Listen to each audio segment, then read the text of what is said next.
Vamos nós. Nós paramos, nossa última afirmação foi feita o seu saber é infinito, infalível e independente da criatura, de sorte que para ele nada é contingente ou incerto. Ele é santíssimo em todos os seus conselhos, em todas as suas obras e em todos os seus preceitos. Na aula passada nós falamos mais sobre isso, sobre como Deus é santo em tudo que ele faz, como ele não deve nada ao homem e como que doutrinas como, por exemplo, a confissão de Deus.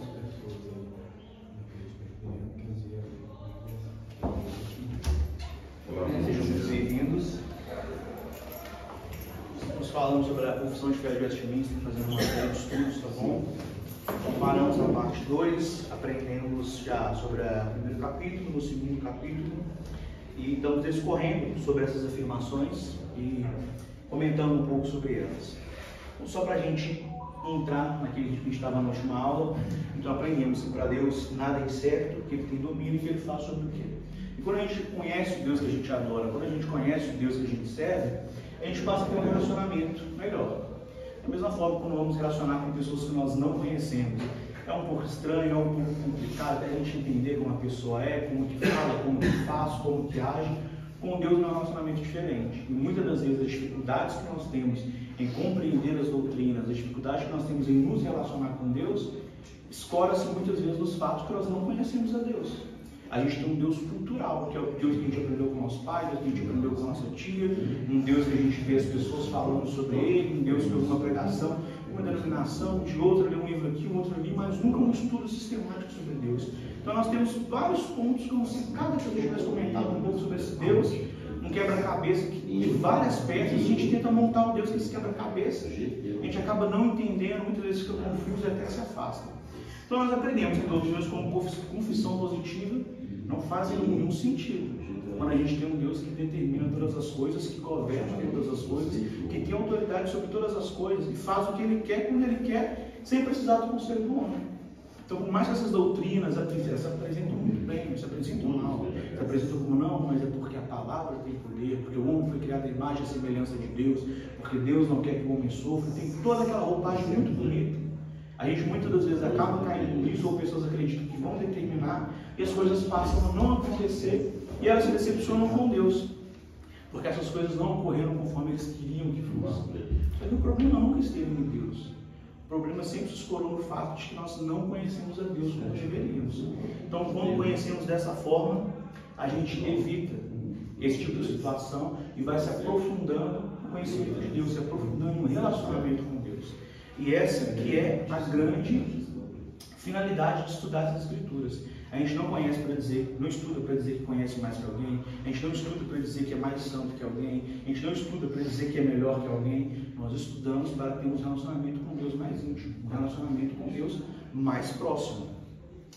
Então, vai dizer na última parte agora, que da parte dos anjos e dos homens e de qualquer outra criatura, lhes são devidos todo o culto, todo o serviço e toda a obediência, que ele ouve por bem requerer deles. O que ele está dizendo? De toda a criação de Deus que foi feita e que nós podemos citar, dos anjos, dos homens e de qualquer criatura, deve-se culto a Deus. É um dever nosso prestar esse culto a Deus, prestar essa adoração a Deus. Nós estávamos ontem na visita, o Moisés falou sobre um documentário que ele viu, que impactou muito ele, até sobre o pajá dos sapos, cantar dos passarinhos, como que todo ser louva a Deus, como que todo ser presta-se culto a Deus. E a natureza faz a mesma coisa, o universo, como tudo segue a regência de Deus, conforme Deus estabeleceu as estações, os anos, os dias, todas essas coisas prestam um culto a Deus. Os anjos do céu prestam um culto a Deus. Só que Deus não precisa disso. A gente não pode olhar essa forma como se Deus dependesse do culto que a natureza presta, como se Deus dependesse do culto que a gente presta, como muitas vezes era na mitologia grega. Se você se esquecesse de um Deus ou não prestasse culto, esse Deus era mais fraco ou era mais forte. Não. Mas se aprova a Deus requerer isso de nós. Pela vontade dele, aprova a Deus requerer. Assim como aprendemos que Deus não criou tudo porque ele estava muito sozinho, estava muito triste, ele precisava de algo. Ele cria pela sua vontade, pelo seu desejo. Essa mesma vontade e desejo aprova a Deus requerer de toda criatura um louvor para ele. De sorte que Deus não depende disso, mas é necessário que façamos. requer também todo serviço, e aqui a gente às vezes começa a falhar um pouco, que elaboremos por Ele, que façamos a vontade dEle, como as estações, como os anos, como os animais, como tudo aquilo corrobora para ser feito como Deus determinou que fosse. Deus requer do homem todo o serviço, um labor, executar a sua obra. Antigamente havia os profetas executando a sua função, os reis, os juízes. Agora nós temos embaixadores de Cristo, que têm que executar a obra do Senhor, que é o que Ele requer de todos nós. Aprendemos mais uma vez que a salvação é pela fé e pela fé somente. Isso não vem de nós, isso é dom de Deus. Mas um homem salvo, ele anda pelas boas obras que Deus preparou de antemão para que andássemos nela. E a ideia é que essas obras não são boas, não porque Deus viu que elas são boas, colocou um homem para caminhar nelas, não. Deus determinou elas como boas para que nós andássemos nisso. Porque tudo é um decreto de Deus. E esse Deus requer todo esse serviço e toda a obediência. Deus requer toda a obediência de toda criatura sua, seja ela celestial, seja ela terrena. De sorte que nada foge da obediência de Deus, dos decretos, dos desígnios de Deus. E aí nós já aprendemos sobre as duas vontades de Deus, não é? Quem sabe qual que é? Decretiva e a preceptiva. Ninguém foge das duas vontades de Deus. O fato de muitas vezes não fazermos a preceptiva não quer dizer que o homem consegue fugir da vontade de Deus. Vamos lá, decretiva, tudo aquilo que Deus decretou, todos os eternos decretos de Deus. Essas coisas vão acontecer independente da minha vontade ou da sua, da época, do âmbito, da cultura, do governo, do costume, do espírito da época, porque Deus decretou que fosse. E temos a preceptiva. Um exemplo é a lei de Deus. Somente o seu Deus adorarás e outras imagens não prestará culto. O homem muitas vezes não faz essa vontade. E não quer dizer que nós possamos resistir à vontade de Deus, porque isso não foi um decreto, foi um querer. Quando Deus fala que Ele tem a vontade que todo homem seja salvo, não é que Deus não vai conseguir salvar todo homem, ou que o homem tem o poder de salvar-se ou não. É a vontade preceptiva. Qual que é a vontade decretiva? Alguns foram destinados para a vida e outros para a morte. De sorte que não depende do homem querer nem agir, mas de Deus da misericórdia. Vai dar o exemplo do faraó, vai dar o exemplo de Esaú. Então, ainda assim, devemos toda a obediência a Deus e Ele requer isso de todos nós. Para ler alguns textos para que possamos fazer isso, vamos ler o Salmo 145, versículo 17.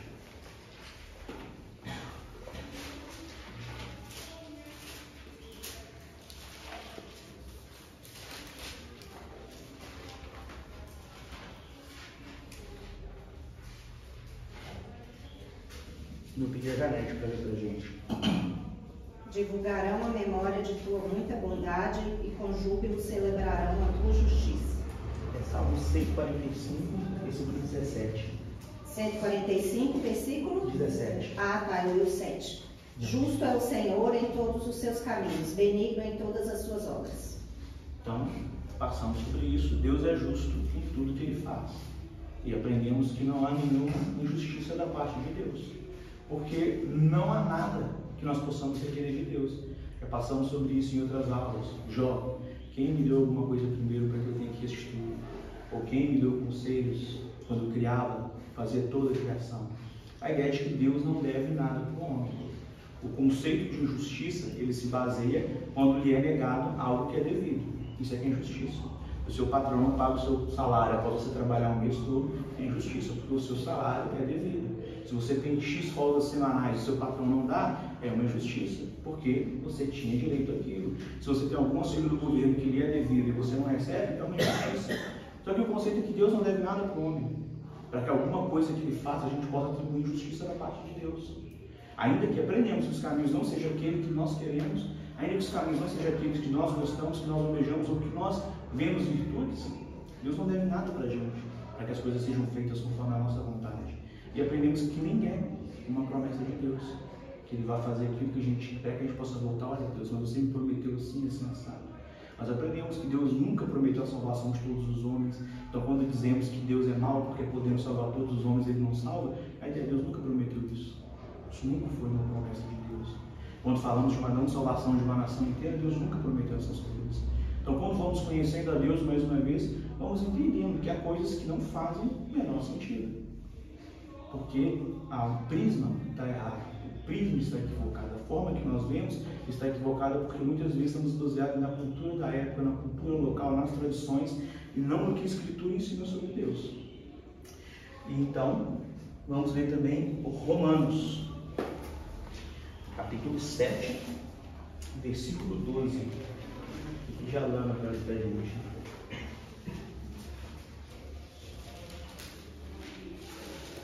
7:12? Isso. Por conseguinte, a lei é santa, o mandamento santo e justo e bom. Então, tudo que Deus faz é bom, muito bom. E o que Ele requer está na lei. A lei é santa, a lei é boa, a lei é justa. Como o nosso Deus, assim não é. E aqueles que se aproximam de Deus precisam de perfeição. Sede santos, porque o vosso Pai que está no céu é santo. E nós aprendemos como que homens que não são santos, como que homens pecadores conseguem se aproximar de Deus. Doutrina da dupla imputação, a justiça de Cristo. O que Ele foi santo, a perfeição dele é atribuída a nós. Então Deus pode sim salvar pecadores sem deixar de ser justo. Porque quando nós pensamos na imagem de um juiz não pode compactar com o que é mal. Um juiz não pode compactar com o criminoso. Ele não pode abonar a pena de um criminoso. Ele não pode simplesmente, qual juiz que você veria um ladrão, um assassino, o que fosse, ele virar e falar assim no meio do julgamento: mas eu gosto de você, então suspender sua sentença. Qual bondade que é esse juiz? Qual virtude que há nesse juiz? Qual justiça que há nesse juiz? Não há. Não é a grande pergunta. Como que Deus olha para pecadores e fala: doutrina da dupla imputação. Esses pecados foram pagos, esse castigo foi dado em Cristo Jesus. Então Ele compra essa parcela e agora dessa parcela há de requerer todo culto, todo serviço e toda obediência que aprove a Ele querer. Mais uma vez, não é que Ele precisa, não é que há necessidade que isso seja feito, senão Ele é menos Deus, senão Ele é menos poderoso, senão o poder dele diminui. Não. Aprove a Ele querer assim, aprove a Ele determinar assim todas as coisas. E na glória ainda será assim, ainda prestaremos todo culto, todo louvor e toda obediência a Deus. Essa é a finalidade do homem. Louvar a Deus, gozar bem desse Deus, obedecer a tua Escritura, fazer a tua vontade. Todo culto, toda adoração, toda obediência, fazer como Deus quer e todo o trabalho, todo o labor, todo o serviço, se empenhar na obra de Deus. Isso é o que Deus requer de toda a sua criação. Então, encerramos aqui a segunda sessão. E na primeira sessão, nós aprendemos os atributos de Deus, comunicáveis e incomunicáveis. Na segunda sessão, aprendemos como que Deus se comunica com nós através desses atributos, o que Ele quer. Aprendemos um pouco mais sobre esses atributos.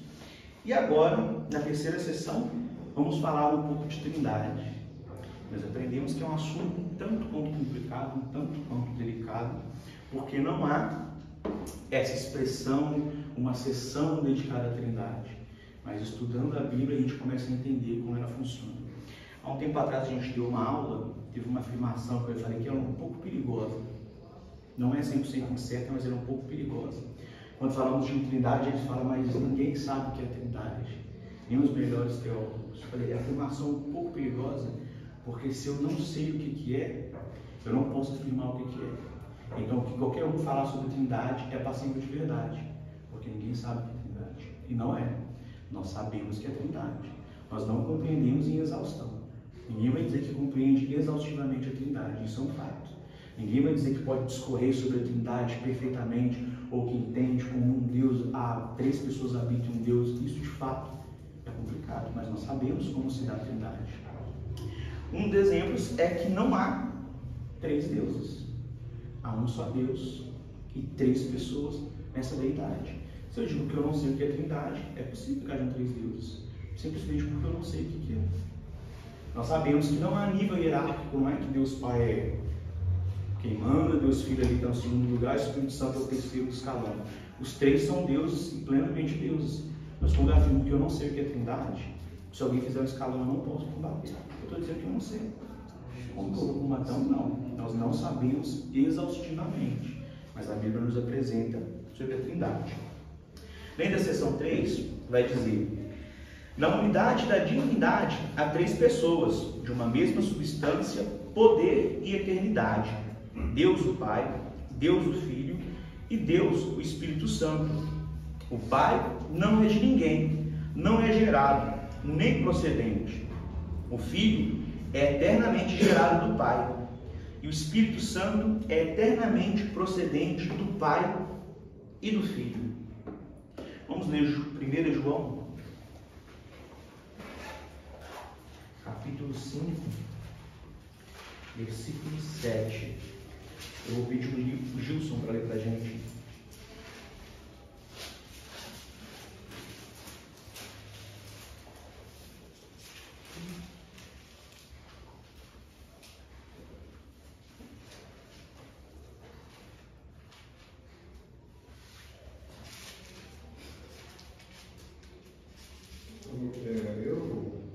Isso, Gilson. Eu? 1 João 5, versículo 7. 7. Pois há 3 que dão testemunhas do céu: o Pai, a Palavra e o Espírito Santo. E estes 3 são um. Bom, uma afirmação categórica da Trindade. Há 3 pessoas: o Pai, o Filho e o Espírito. Mas os 3 são um.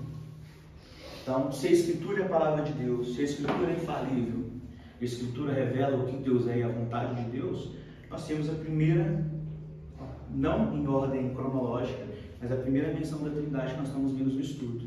João está afirmando que o Pai, o Filho e o Espírito Santo são um. Diferente do costume judaico, principalmente no primeiro século, de que Deus era soberano e Jesus Cristo ali, para muitos, um profeta muito grande, um profeta muito próximo de Deus, ou talvez até alguém muito próximo. E João está dizendo: não, isso que os judeus estão passando a ensinar não é verdade. Jesus Cristo é Deus, o Espírito Santo é Deus, não é a força de Deus agindo na terra. O Espírito Santo não é o agir de Deus, o Espírito Santo é Deus. O Pai é Deus e o Filho é Deus. Os 3 são um. Então, na unidade da divindade, no nosso único Deus, há 3 pessoas. Então, nós não somos politeístas, nós somos monoteístas. Acreditamos na existência de um único Deus que criou, que executou e que governa todas as coisas e exerce autoridade e juízo sobre todas as coisas, e todas as coisas lhe são patentes. E não há uma diferença hierárquica de poder. Muitas vezes na visão católica a gente tem isso, né? Deus Pai sentado no trono lá, o grande ancião como se fosse o rei, um trono do lado ali para Jesus Cristo como se ele fosse o príncipe ali, né? O segundo no poder. Se Deus não está, aí vem Jesus, e por fim o Espírito Santo. Isso não existe. Os 2 têm o mesmo poder, os 2 têm a mesma autoridade, os 2 executam a mesma vontade. Há um papel diferente na salvação para cada um, de fato. A Deus Pai como Criador, como o planejador de toda a salvação, o plano da salvação. Jesus Cristo como executor dessa salvação. Quando Ele vem na terra, Ele executa a salvação, Ele é morto e é pregado na cruz. O Espírito Santo faz a aplicação dessa salvação em nós. Aqueles que são de Deus, quando ouvem o Evangelho, o Espírito Santo aplica essa verdade no coração. Ali a salvação, que é eterna, sempre existiu, ela é aplicada na vida. Nós não somos condenados e passamos a ser salvos em algum momento. Somos eternamente salvos, porque os desígnios de Deus não mudam. Mas há um momento que essa salvação é aplicada na nossa vida.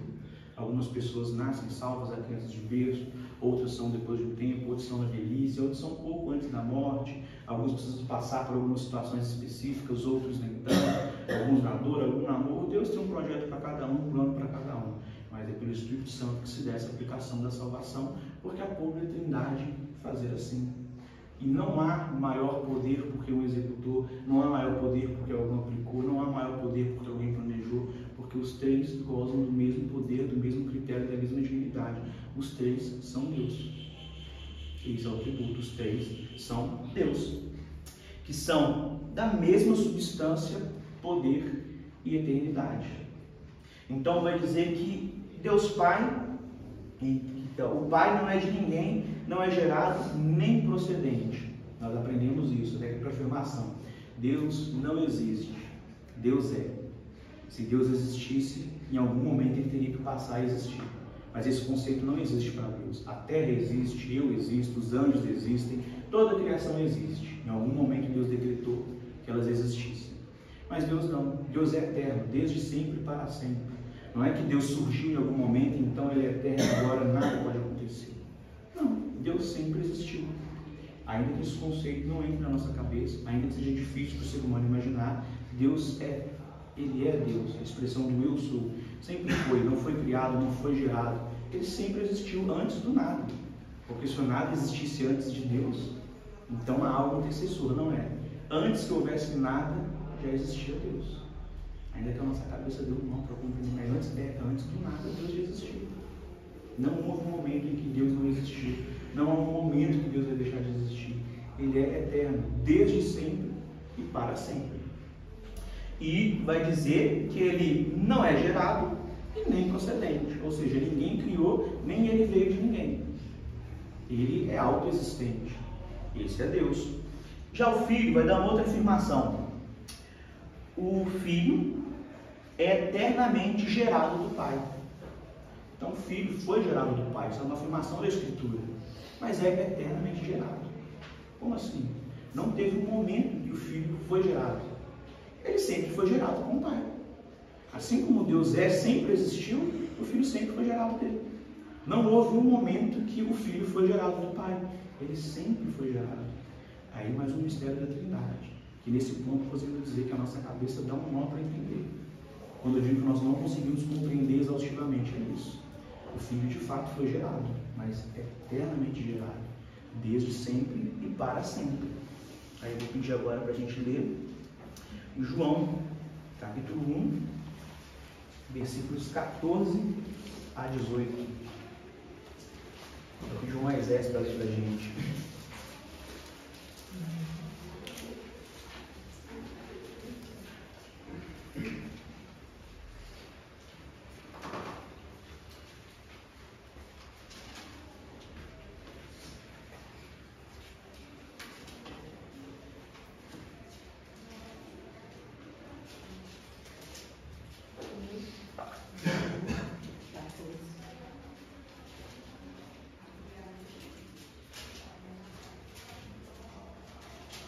Bíblia não, é difícil da Vontade, todo o seu tempo, é 1,14, né? Isso, 14 ou 18. E o Verbo se fez carne e habitou entre nós, cheio de graça e de verdade. E vimos a sua glória, glória como de unigênito do Pai. João testemunha a respeito dele e exclama: Este é o de quem eu disse, o que vem depois de mim tem, contudo, a primazia, porquanto já existia antes de mim. Porque todos nós temos recebido de sua plenitude e graça sobre graça. Porque a lei foi dada por intermédio de Moisés, a graça e a verdade vieram por meio de Jesus Cristo.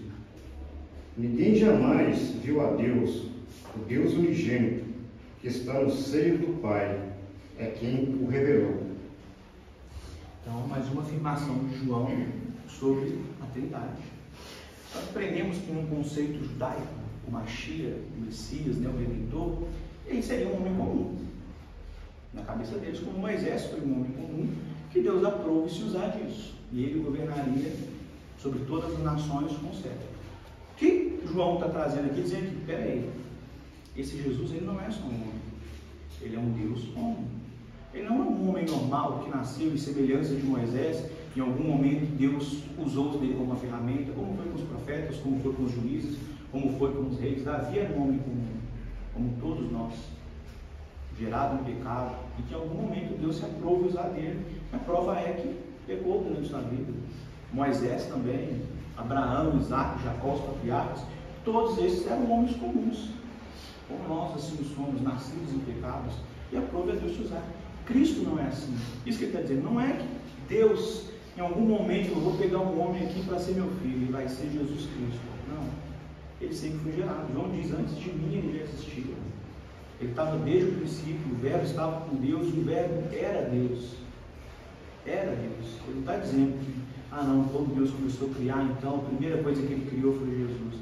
Principalmente eu já estive em algum momento da minha vida, minha mãe estava com os testemunhos de Jeová, eles falavam isso. Porque a primeira criação foi Jesus Cristo, por isso que ele é unigênito. Deus, quando foi criar tudo, criou Jesus Cristo primeiro, e não é. A Escritura afirma que ele sempre esteve com o Pai. Ele era Deus, ele não foi criado. Ele é procedente do Pai. Desde quando? Desde sempre e para sempre. Mas então, diferente desse costume judaico do Mashiach como homem comum, não. Há um momento em que o Filho se encarna. Há um momento em que ele empega uma natureza humana para executar o plano da salvação. Mas ele era homem e Deus, 100% homem e 100% Deus. A deidade ela é eterna, de eternidade em eternidade. Ainda que haja um momento que ela é inserida na terra. Então, ele é eternamente gerado do Pai. Que aprova por meio dele ser feito o projeto da salvação. Um papel da finalidade do Filho. Então, podemos passar para outra afirmação. O Espírito Santo é eternamente procedente do Pai e do Filho. Então, o Espírito Santo, ele procede do Pai e do Filho. Quando que ele procedeu dos dois? Desde sempre e para sempre. Antes do nada, na eternidade, o Espírito Santo já era procedente do Pai e do Filho e já era Deus. Ele não ganha status de Deus em algum momento na história. Ele não ganha status de Deus quando ele é apresentado na primeira menção do Espírito de Deus. Não. Ele sempre foi Deus, desde sempre para sempre. O fato de ser a última pessoa a ser conhecida não quer dizer que ele é um Deus menor. Até porque essa ordem de apresentação que a gente dá não é uma ordem de importância. É uma ordem de apresentação. Primeiro apresenta-se o Deus Pai, depois apresenta-se o Deus Filho e por fim apresenta-se o Espírito Santo. Mas poderia ser uma ordem inversa, por algum motivo o Espírito Santo poderia se aproximar primeiro, aí então ele seria a primeira pessoa da Trindade. Quando nós usamos essa ordem, a primeira pessoa, a segunda pessoa e a terceira pessoa da Trindade, primeiro é para a gente localizar mais fácil de quem nós estamos falando, e segundo, é na ordem de apresentação. Não é uma ordem hierárquica, não é uma ordem de poder, não é uma ordem de ação. Os três são deuses e gozam do mesmo poder, dos mesmos privilégios. Então, o Espírito Santo não é a força de Deus, não é o agir de Deus. O Espírito Santo é um ser racional, porque ele distribui a igreja conforme ele quer, conforme ele apraz. Que força é essa que ele consegue entender e identificar? Paulo fala, não entristeçais o Espírito Santo. Que força é essa que se entristece? Como assim um agir? Não é um agir, é uma pessoa. E a gente tem muitas vezes aquela ideia de que é um Espírito só que vaga ali, aquela ideia de que é só uma força, um mover, não é. É uma pessoa da Trindade que está agindo. E a semelhança de Deus também não tem corpo físico. Cristo se encarna, mas também não tinha corpo físico.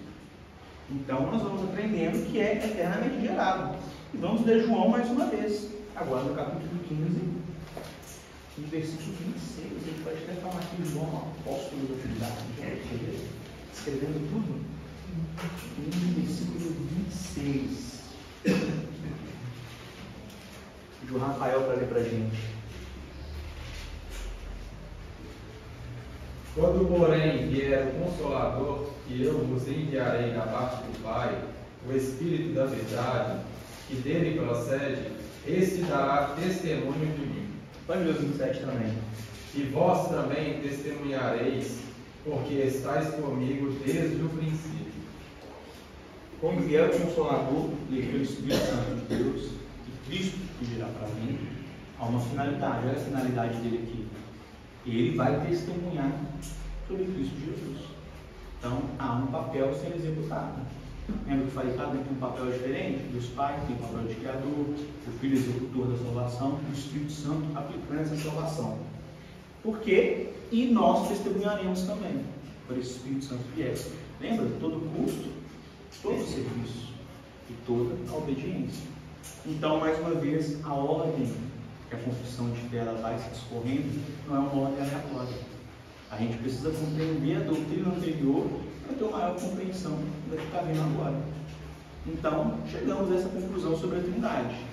Ainda que nós não compreendamos ela exaustivamente, ninguém aqui vai poder sentar e falar, não, agora eu vou falar todos os pontos da Trindade. Mas nós sabemos o que é. Nós sabemos exatamente o que não é.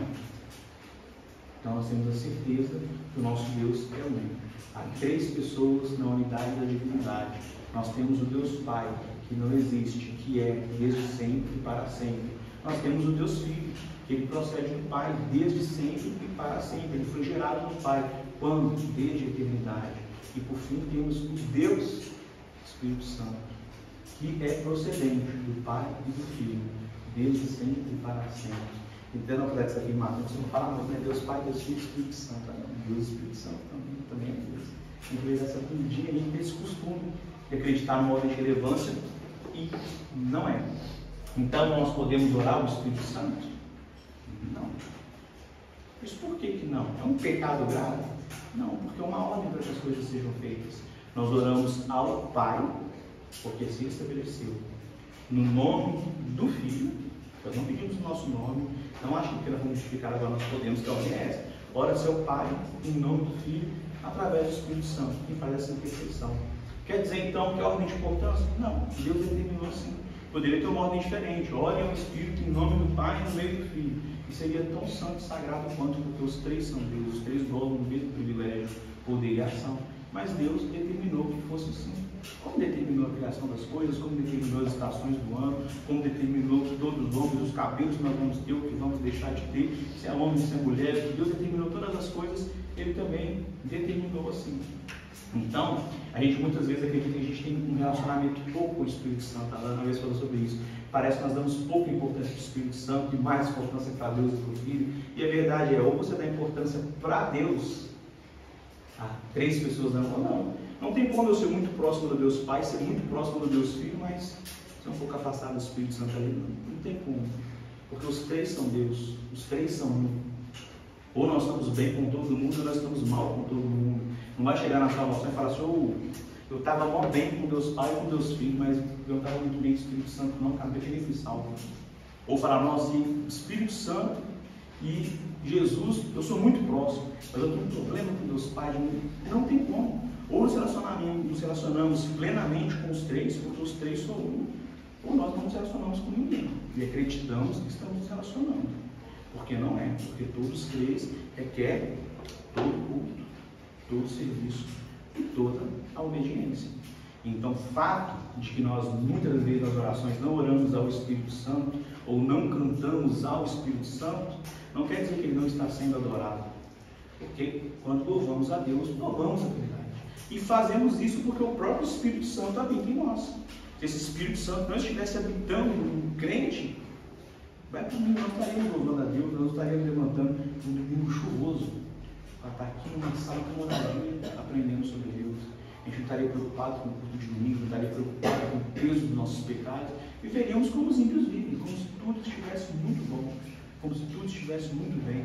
Então, o fato de você se preocupar com Deus é uma prova que você tem o Espírito Santo habitando em você. Assim como também o Filho, que é porque nós requerimos essa salvação, o meio do qual ela nos foi dada. Então, a gente tem que ter esse entendimento. Esse conceito de quem se adora mais, se adora menos, parte muito dessa ideia de que eles têm mais importância do que o outro. E não é. Nós adoramos sempre o Deus Pai, porque a determinação bíblica é essa. Ao Deus Pai, em nome do Deus Filho, por meio do Deus Filho, por intermédio do Espírito Santo, que intercede em nossas orações, os limites inexprimíveis, ideias que a gente não sabe falar, não consegue falar, ou nem oramos como pede, o Espírito Santo consegue interceder e fazer isso. Há um relacionamento com o Espírito Santo, ainda que nós não, muitas vezes, verbalizemos, e de fato poderíamos até verbalizar mais sobre o papel da salvação. Mas quando nós estudamos a Escritura sistematicamente e entendemos o papel de cada pessoa da Trindade, nós aprendemos que nós nos relacionamos com os três. Não tem como você se relacionar pela metade com um com o outro. Se você não tem um relacionamento com o Espírito Santo, a salvação não foi aplicada na sua vida. Então já elimina todo o restante do processo. Então todos nós temos o Espírito Santo, habita em nós. O Espírito Santo de Deus faz morada em nós. Deus habita em cada um de nós. Temos um relacionamento com o Espírito Santo. Deus que vem e executa essa salvação, executa o projeto de Deus. E é no nome dele que nós pedimos. Devemos obediência a Ele, nosso Senhor, também é nosso Pai, nosso Deus Pai, Senhor e Filho de Jesus Cristo, nosso Senhor, nosso irmão, mas também nosso Senhor, assim também devemos culto. Jesus Cristo também não é meu brother, não é meu irmão, não é GG, como muita gente gosta de tratar na internet, como se fosse uma coisa mais. Não se esqueçam que Ele é Deus. As pessoas muitas vezes parecem que estão com temor de falar de Deus Pai, mas o Espírito Santo e Jesus parece que é um qualquer ali. Não é qualquer. Nós somos adotados por Deus em Jesus Ele é o unigênito do Pai, nos deu o direito de sermos feitos filhos de Deus, irmãos, mas Ele é Deus. Devemos a mesma obediência, o mesmo respeito, o mesmo serviço, porque é Deus. Ao Espírito Santo da mesma forma. Nós nos relacionamos com Deus e na finalidade o Deus Pai, ali como autor e consumador de todas as coisas, autor e consumador da nossa fé. Então essa é a Trindade, e os três são um Deus. Por favor, não achem que são três deuses, os três são um Deus. Córtice, era da Igreja dos Mormons. E lá eles realizam o batismo normal com algo que eles falam que eles trazem a igreja primitiva. E logo após o batismo, você recebe o dom do Espírito Santo. Então, aí você vê a falta de entender realmente a palavra. Você não precisa receber esse dom. Você já tem esse dom dentro de você. E lá toda vez eles fazem, todo batismo eles vão, fazem por imposição de mão, porque eles falam que trouxeram a igreja primitiva, antes, tal. E sempre passam esse dom. Aí eu falo, aí está a parte da ignorância. Que é uma coisa que a gente já tem, não precisa ser passada. Exatamente. A gente recebe o dom da fé, mas é de Deus. Eu não põe a mão em ninguém, não está se treinando. Posso botar a mão na cabeça de alguém que orar minha vida inteira. Se Deus não der a fé para ele, eu vou só dar tendinite e secar a boca. Mas não vai fazer. No momento que a gente converte, né, aceita Jesus como Senhor Salvador, já está incluído tudo. Verdade, o Espírito Que Santo muitas vezes não é tá. no momento do batismo. Já está. Eu costumo dizer Você que recebe tudo. Ele não vem sozinho. Eu recebi Jesus como Senhor, então é só Jesus. Agora eu vou receber o Espírito. Agora eu vou. Exatamente. Não, se você estivesse na escuridão e agora que você achou no lugar certo, você recebeu. Como muitas igrejas, há batismo do Espírito Santo. Muitas vezes confundem. Você tem que receber isso, né? Se você soubesse que é o batismo de fogo, vocês nem queriam, não. Tem que vocês compreenderem que é o batismo de fogo, vocês vão. Eu vim da Universal, né? E lá, realmente, você tinha que receber o Espírito Santo. Tem as reuniões, você tinha que ter. Essa é a música do Espírito Santo. É uma reunião para o Espírito Santo para você receber. Você tem que fazer várias coisas para você receber. Como é que você falava que você tinha recebido?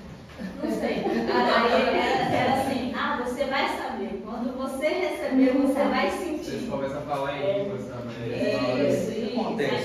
Isso é um sincretismo religioso, xamanismo. Ensinar. Culturas indígenas têm muito isso, de um culto em que você recebe um poder superior, muitas vezes bebendo chás, com rituais, com músicas.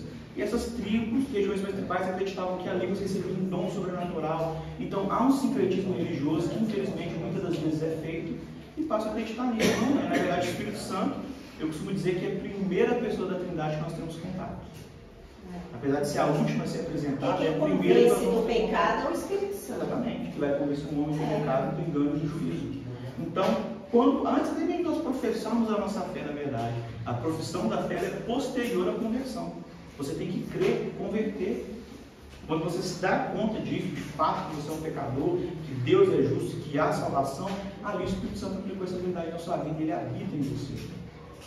Até porque imagina alguém que converte ali no leito de morte, que converte durante. E é possível que aconteça, gente. Sei que faz muita coisa de filme, né? O cara nega Deus a vida inteira, no final bate o cara ali, na hora e fala, Deus existe mesmo. É possível. Se a pessoa não recebeu o Espírito Santo, porque não teve um culto para ela receber, como que ela vai ser salva? Porque o Espírito Santo é o penhor de Deus para a salvação. Já aprendemos isso. O que é um penhor? Vou lá contrair uma dívida, vou lá pegar um empréstimo, não tem limite de crédito. Antigamente fazia muito isso. Toma uma joia da família aí, no valor ou um pouquinho maior ou menor. Eu tenho que voltar e pagar minha dívida. Quando eu pago a minha dívida, devolve-se o meu penhor, tudo bonitinho. Se eu não pago a minha dívida, o penhor fica com quem penhorou e morreu a dívida. Assim que as coisas eram feitas. Paulo fala que o Espírito Santo é o penhor da salvação. É Deus falando, mano, eu vou te salvar. Aí você fala, mas que garantia que eu tenho que você salve ele? Eu tomo o Espírito Santo. No dia que eu voltar e resgatar os meus, eu tomo meu penhor de volta. E você vai habitar comigo. Então, todo crente, a garantia da salvação é o Espírito Santo. A garantia de salvação não é a transformação de vida, porque tem emprego na vida para a nossa vergonha muito melhor do que a nossa. Não é o status social, porque tem emprego muito melhor do que a gente. Não é por sofrer muito, tem gente que sofre bem mais do que a gente, nem por isso que ser salvo. Não é por ser bom, na nossa cabeça o homem pode ser bom, né? Porque ninguém é bom. Bom é Deus que está no céu. A única garantia de salvação que nós temos é aqueles que têm o Espírito Santo de Deus. E qual que é a garantia que nós temos do Espírito Santo de Deus?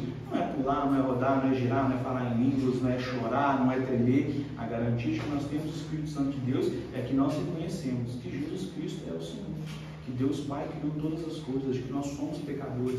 É quando nós cremos no Evangelho, que Ele é o poder de Deus para a salvação de todo aquele que crê. Primeiro do judeu, também do grego. E também está escrito o seguinte, que nos pecados mortais, né? Não se aceita a blasfêmia contra o Espírito Santo. Essa blasfêmia contra o Espírito Santo é em um contexto bem específico, tá bom? Quando Jesus executava milagres, então, os fariseus ali, enciumados com aquilo, falam que que Jesus estava fazendo ali era através de Beelzebul, o pior dos demônios ali. Então, foi o pior demônio que ele está expulsando os outros. A Cristo vai falar, olha, todos os pecados serão perdoados ao homem, exceto a blasfêmia contra o Espírito Santo, que é atribuir a Deus ações de Satanás. É uma espécie de blasfêmia, você dizer que o que Deus faz, na verdade, é o diabo fazendo. É você comparar a Deus e Satanás. Também é partido. Mas é possível até que um cristão, antes da conversão, tenha blasfemado contra o Espírito Santo. Nem por isso ele vai perder a salvação dele. É um contexto específico, é um oráculo que Deus está trazendo para aqueles fariseus. Ele está virando para aquele grupo. É como se ele dissesse, vocês não serão perdoados, porque vocês estão blasfemando contra o Espírito Santo de Deus. Vocês não serão perdoados, porque vocês estão atribuindo a Deus obras de Satanás, ou atribuindo a Satanás o poder de Deus. Mas não quer dizer que possamos blasfemar por aí, que está tudo bem, viu, gente? Mas é possível que algum de nós tenha feito isso. Minha mãe mesmo, tá? Era desse meio aí, ela não acreditava em Deus, falava mal mesmo. O dia que ela converteu, ela estava preocupada se ela seria salva mesmo, porque ela já havia falado muito mal de Deis. Mãe, fique em paz, você se arrependeu, todos os seus pecados estão perdoados. Você já passou da morte para a vida, não tem. Mas era um oráculo bem específico da época. Ainda que muitos grupos se usam disso para você não falar nada do que eles falam, que você estiver falando, você não tem o Espírito Santo, a salvação foi embora. Então, não é assim que funciona, não é assim que executa. Era mais um oráculo naquele momento em específico, porque aqueles fariseus e saduceus estavam fazendo quando Jesus expulsava os demônios, tá bom? Mas não podemos blasfemar à vontade, como se fosse permitido que o cristão assim fizesse. Na sua fala anterior, aqueles que têm o Espírito Santo, mas não só professa. O Espírito Santo em nós, ele traz transformação de vida, porque falar, papagaio fala. Agora, os frutos do Espírito, eles são as consequências da mudança. E é nítido. A profissão da fé, a gente muitas vezes atribui a só o falar, a ver aqui em cima, eu vou professar minha fé. O pastor vai lá, lê, a gente vai lá e fala, não, sim, eu acredito, vou fazer. Isso não é a profissão de fé. A profissão de fé é uma vida com Deus. Há uma transformação que vai acompanhar o cristão, que é dia após dia, vamos sendo transformados, vamos aperfeiçoando a Cristo, mas isso não é a garantia da salvação. Nós fazemos porque somos salvos, chama-se evidência. A evidência de que eu já sou salvo é uma transformação da minha vida. Assim como a evidência de que o homem não é salvo é que ele permanece no pecado que ele está. Ele permanece na condição que ele está. O que salva o homem é crer em Cristo Jesus. A profissão, na hora que ele creu publicamente professor, ele foi salvo. Agora, se ele de fato foi salvo, ele vai mostrar evidências, claro. Se for uma pessoa na beira da morte, no estado terminal, não. Mas uma pessoa santa vai mostrar evidências. E mesmo assim, ainda é um pouco complicado de julgar, porque nós conhecemos muitas pessoas que pareciam muito santos e muito salvos, e no final nós percebemos que muitos estiveram com Deus. Mas se Deus tiver misericórdia, Ele salva da mesma forma. Então, as boas obras, o fruto do Espírito Santo, lá, obediência, fidelidade, temperança, todas essas coisas são evidências de alguém que alcançou a salvação. Não são a causa, não são a raiz. A causa é Cristo Jesus. Ele é a causa da nossa salvação sempre. A aplicação se dá pelo Espírito Santo quando cremos. Ali essa salvação se aplica em nossa vida. O resto são evidências de uma verdadeira conversão ou não. Vocês conseguem perceber um cristão convertido que permanece traindo a esposa, um cristão convertido que permanece se embriagando, um cristão convertido que permanece em uma vida deplorável? Não. Ele vai mudando com uma salvação. Mas ainda é uma consequência, né? Isso. E outra coisa, o Espírito Santo de Deus, ele incomoda quando a pessoa se converte de verdade. Exatamente. Ele não vai ficar bem fazendo aquilo que não convém. vem? Exatamente. Ainda que seja passivo que pequemos na nossa jornada, como você disse, o Espírito Santo vai te convencendo do pecado, do engano e do juízo. Até porque há ímpios que não adulteram, nem por isso serão salvos. Há ímpios que não agridem as esposas, nem por isso serão salvos. Há ímpios que aparentemente são excelentes pais, nem por isso serão salvos. Há ímpios que não se embriagam, tem ímpios que não bebem. Então essas coisas não nos dão garantia da salvação, mas são evidências de que de fato houve uma conversão na vida do cristão. E não é um momento posterior à conversão. Como ela diz, ninguém converte, então tem-se o culto para que a pessoa receba o Espírito. Não. Ele recebeu ali, no ato. No momento que ele se converte, no momento que ele busca Deus, ele recebe esse Espírito Santo de Deus e vai sendo feita uma transformação na vida dele, gradual, alguns mais rápidos, outros mais lentos, depende da maturidade da pessoa, do estado emocional da pessoa, você vai graduando aos poucos. Tem pessoas que levam mais tempo para aprender uma coisa, enquanto outras aprendem a mesma coisa, mas em um outro ponto ele é mais lento, mais tardado. Mas de toda forma nós vamos sendo transformados de glória em glória. Eu costumo dizer que o cristão, ele é sempre melhor do que o dia anterior. Ele está sempre buscando melhorar, sempre buscando se aperfeiçoar a Deus, ainda que não seremos iguais a Deus, ainda que não atinjamos a perfeição plena, ainda que é possível que transgridamos a lei como Davi. Um dos pecados mais graves, talvez, foi de Davi. Não só adulterou, embriagou seu companheiro, não conseguiu o que ele queria, mandou que matasse e fingiu que nada aconteceu. Seguiu no reinado como se tudo estivesse muito bom. Então Deus vai atrás de Davi e falou para Davi: nós vamos ter que acertar a conta agora. Salomão, que por ter muitas mulheres das nações que Deus falou que ele não deveria ter, acabou seduzindo e vendo os cultos dela. E segundo, vendeu grandes partes de Jerusalém, que Deus falou que não poderia se vender antes. A terra de Israel era Israel. Para ler a Bíblia, Salomão vendeu um tanto de parte de Israel para conseguir construir o templo da casa de Deus, mais luxuoso, e incorreu-se em pecados. E nem por isso deixou de ser um homem de Deus. Sansão, olha a vida de Sansão, no final eles... Então, é possível que um cristão peque, é possível que um cristão tropece, mas esses são exemplos de que eles vão se voltar para Deus. Um cristão genuíno, ele vai se voltar para Deus. Eu não duvido que o cristão desvie mesmo, não, mas até que ele morra, ele vai ter que voltar para Deus. Ele vai ter que pedir perdão pelos seus pecados. O Espírito Santo habita nele, ele vai reconhecer. Agora, há pessoas que de fato falsamente professam a fé.